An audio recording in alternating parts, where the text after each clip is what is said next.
Écoutez, d'abord, je remarque que quand mon collègue a évoqué à l'instant la question des morts de la rue, il y a eu un brouhaha dans l'hémicycle. Donc peut-être faut-il le rappeler et le dire très clairement.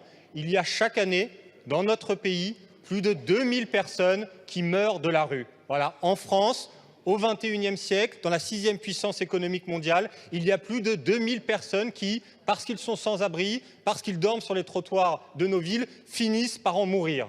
Et donc à chaque fois qu'il y a des politiques sociales qui sont décidées, à chaque fois qu'on vote une loi qui, par exemple, comme celle-là, va faciliter les expulsions, va faire qu'il y aura plus de personnes à la rue. Désolé de vous le dire si cela vous dérange, mais les conséquences de votre proposition de loi, c'est très certainement qu'il y aura plus de personnes qui mourront de la rue. Voilà, c'est peut-être désagréable à entendre, mais c'est la réalité.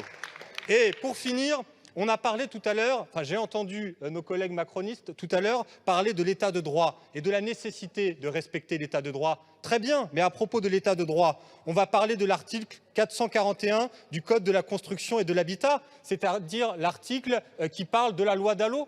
Effectivement, dans ce pays, normalement, toute personne qui n'est pas dans la capacité de se loger par ses propres moyens, c'est la responsabilité de l'État, donc du préfet, de lui proposer un logement. Mes chers collègues, est-ce que vous êtes au courant que cette loi, elle ne fonctionne pas ? La loi Dallot n'est pas respectée, que chaque jour, il y a des dizaines et des dizaines de condamnations de l'État au tribunal administratif parce que les préfets ne relogent pas. Et même pire, on est parfois dans des situations où des personnes qui sont en situation d'expulsion, alors qu'elles sont reconnues Dallot, le préfet ne fait pas respecter la loi Dallot, ne reloge pas. Par contre, le préfet envoie la police pour faire appliquer la procédure d'expulsion. Donc en matière d'état de droit, s'il vous plaît, ne nous donnez pas de leçons. Et puis on va finir sur l'état de droit, parce que vous avez raison, c'est important.